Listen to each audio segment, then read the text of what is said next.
Thank you, Rona. Thank you, Ron. Can you hear me? Okay. It helps to have friends. Thanks for inviting me. You can discount most of the reviews. I'm going to start with a poem called Ash. The wind is broken like a child's shattered glass, or Rilke's multi-lurid briga, shards of anxiety. Pieces do not fit together, no whole. An echo subsides, suddenly inert.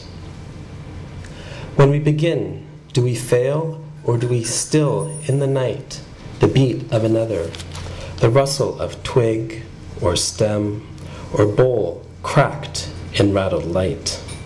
This life is no easy furtherance, no sudden twist to make things meet.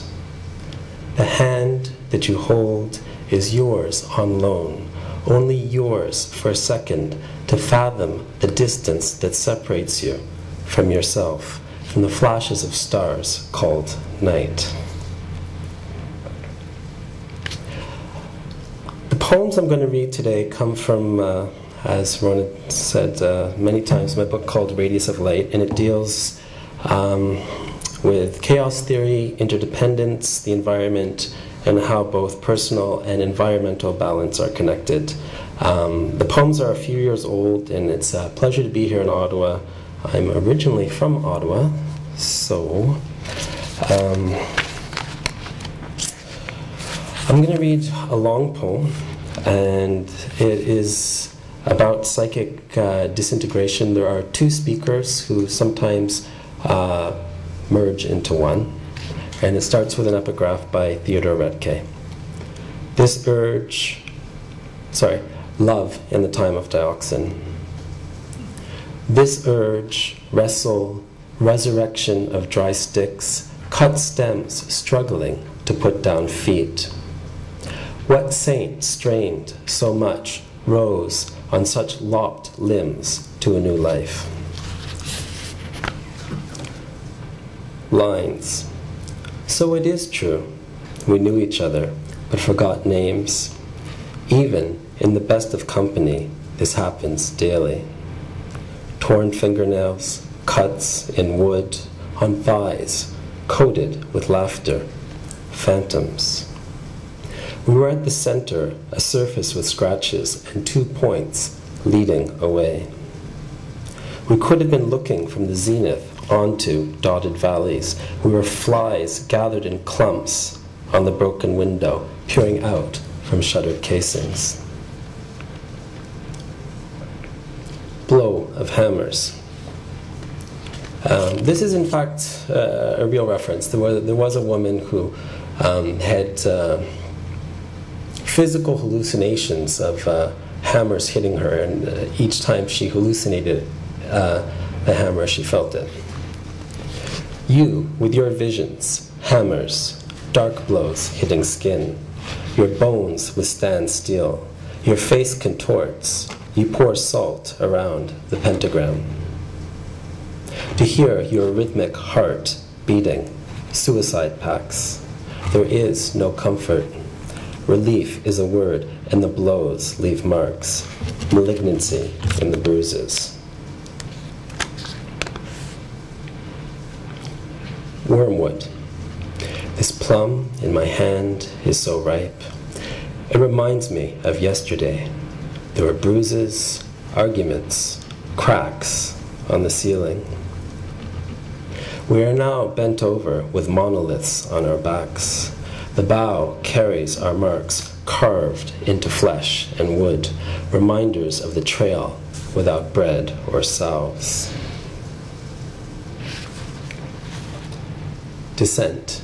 Like silk burning, we fall to the bottom, coiled, a lifeless mass of wintry flesh and skin.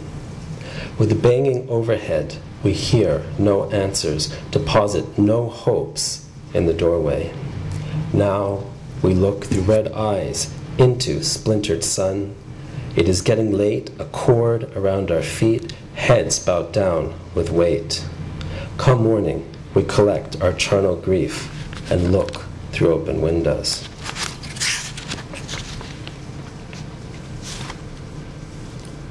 Frost. All of it could be ours. The ripe orchards for plucking, crates filled with fruit, and courtly favors from the Sultan. Too bad the lost time. Past this cold pane of glass, we reach out only to crack ice, split open veins. This pulling back, this pulling forward, testing the waters for hidden rocks before diving, daisies that wilt in the wilds. It could have been memorable against the seawall, spinning, spinning, like a small whirlpool to swallow scars. Again we linger, again we gather dust, fashion a house from frost.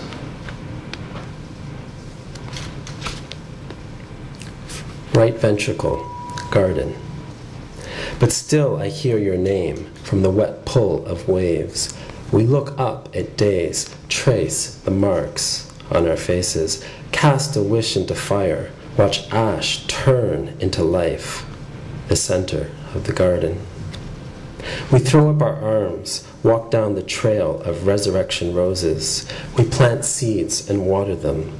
Lilies grow where the earth turns over, stones etched by wind and rain. What have we ever lost by dying?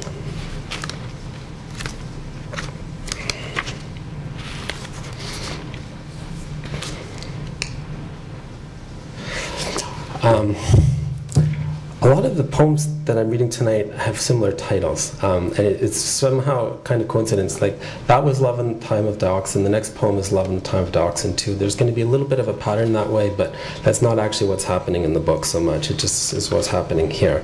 The next poem is Love in the Time of Dioxin 2, and it is concerned with tattoos, marks, and what the body remembers. And oddly enough, when I did live in Ottawa, there was, at the time, a friend who got very, very, very drunk, and 2 blocks away from here, he blacked out, and then he found out that he was being arrested for trying to rob the Rideau Center while it was empty. And that's one figure in this poem, and the other is a nameless but well-known writer. The girl steps into the tattoo parlor. Truth is on her body, tris. Now nameless, pain of ink etched into skin. Forever, she thinks, I will not betray. Word from the past, a Japanese calligraph between ribs and breasts. Pain is a reflection, aftermath. This is not it. And out the door for a moment's pleasure. This is not it. Body scar, the ink reminder. Live wire on flesh, now engraved. An eagle on his shoulder. Billy sports tattoos up and down. One a mirror of his girlfriend, another barbed wire. The night he was thrown in jail, he stayed dressed for fear. The indelible spots, insignia of skull and bones, Cosa Nostra, jailhouse. Her, a brief fling from the library, her ex-boyfriend's name seared, still as new, across her coccyx. The buzzing, fine-toothed needle cuts with a drill's precision, injects ink near veins. The tattoo grows, fades, now blurs, a vowel squished, consonant smudged. The eagle will crease at the wings. People really liked that poem when I read it in the States. I don't know why.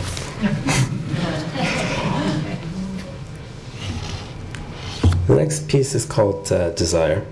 And some of the pieces in Radius of Light are a little surreal, and some are also interested in exploring what might be phrased as the worldly, the shamanic, or that which is often beyond words. Desire. It is a glance turned away that grows and grows, insatiable.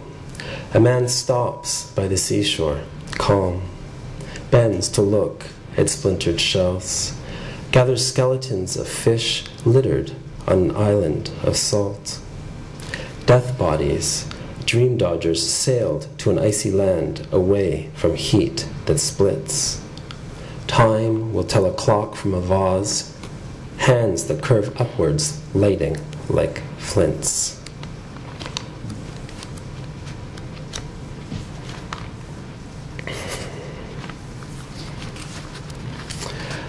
The next couple of pieces are more overtly environmental, and they are set in the Outaouais.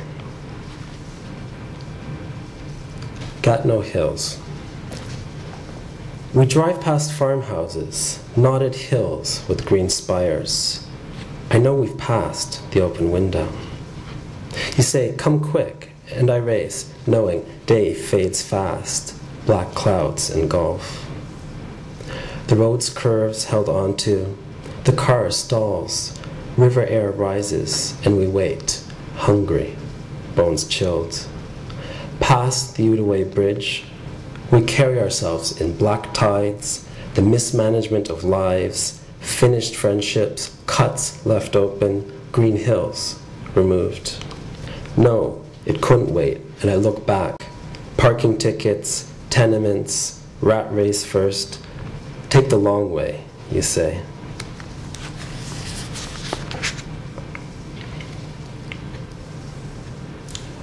The next piece has a reference to two-headed frogs, and again this is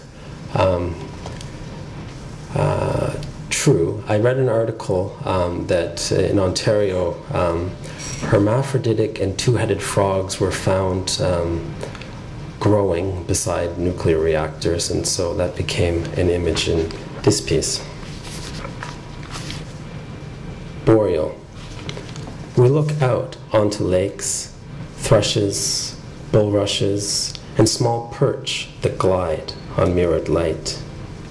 Like waterfalls, runnels from streams, or glaciers carved in tidal pools, we let out gathered steam. The urge to dive down and bring up sediment, lily roots, green algae, spawn of two-headed frogs, half in, half out, and moving into nether. So, this water is clear, the air full of leaves, waves rock driftwood onto shore. Two red-breasted blackbirds fly together toward Algonquin. This flight over old stone, coal that splinters, brings us into night, still lost in the center.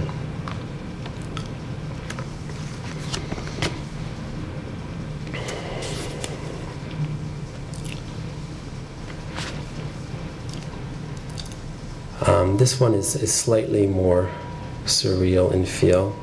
The title is Fanora Time, and the title comes from the name of a drug in Aldous Huxley's books. A man knows that the secret is unspoken, a spontaneous transmission, imperceptible, immaculate, like a pearl. Mystery of the four senses, being, void, the absolute, the invisible. With the corners of the globe charted, there are only the aisles of an interior journey. Words could self-animate, take over the mind. Deranged at the outset, he divulged no cause or reason. If there really is a meaning, it must reside in the scriptural appearance of olive, the holy stone. Gilgamesh and Uruk still exist. A palimpsest of the original bright color fades into technological innovation. If he shook your hand, would you know if it's him or his double? The meeting of minds melts the fractal space, reverberates through iron. After blitzing wildly like an elk, he dreamt of her face in the light, the cave, and the shadows. He stirred the wind with stars against the black backdrop of a cloudy sea. Time, most weary of itself, is without name. The hourglass quickly fills with wonder. Where does all this lead? X moves towards its infinite series. He tries to find the missing link. If there is a way, it would seem to be through theories of the absurd. A graph reveals the indigence of signs and symbols.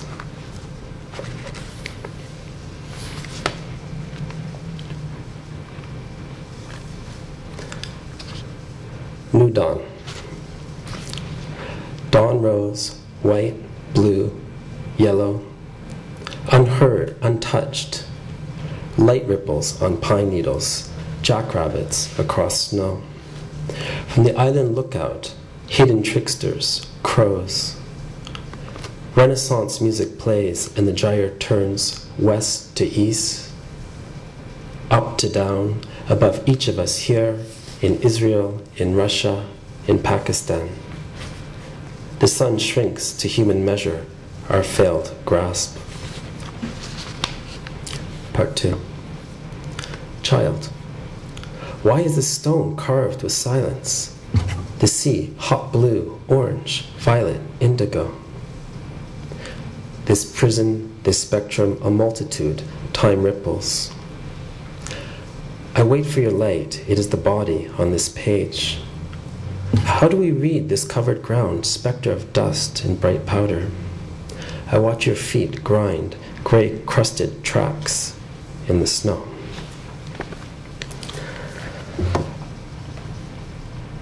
I'm going to read one piece that's unfinished and untitled. It's a translation of a Russian poet named Galchin. I do know a little Russian, and however, I worked with a native Russian speaker. It's for Rochelle. When your return becomes where I go, then I will come from the station, past the desk, an officer's cap, to the road leading back to my home. When you return, my arms will bear the smell of orphan's bread rising through the air, past the dome of the stone church. I will bury my head in the harbor of your thighs and in the night. When you return, I will hear the caterwauls past the tinsel town and Ferris wheels, by the river factories, dolls and fuel spent in a moment. When your return is the light, I will come back past the roads, onto the earth that guides safely across snow and with footholds that leave no trace. Once there, I will return, look deeper and open with the sun's light.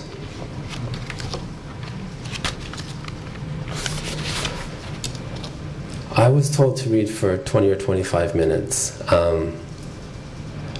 Is it still good? Okay. I mean, I have 2 kids at home, so my sense of time is fairly fluid. We pack a lot into 20 minutes. So I will conclude with a few poems that have to do with a herniated disc and representing illness as a spirit intrusion, as in shamanism. In this case, the intrusion that causes the illness takes the form of a bug. Spirit intrusion, herniated disc. Divinity breaks, knocks, blows, and breathes into my body, my shattered bone. Heft of silence filled with sounds of space and whispers. The gulls and crows circle overhead daily, hourly. The black ash crows win. My wrapped body moves with the tick of an insect, a wing flutter that displaces bone, displaces column, vertebrae, strength. A bug that marrows my body into lopsidedness, the gesture of a blind man begging.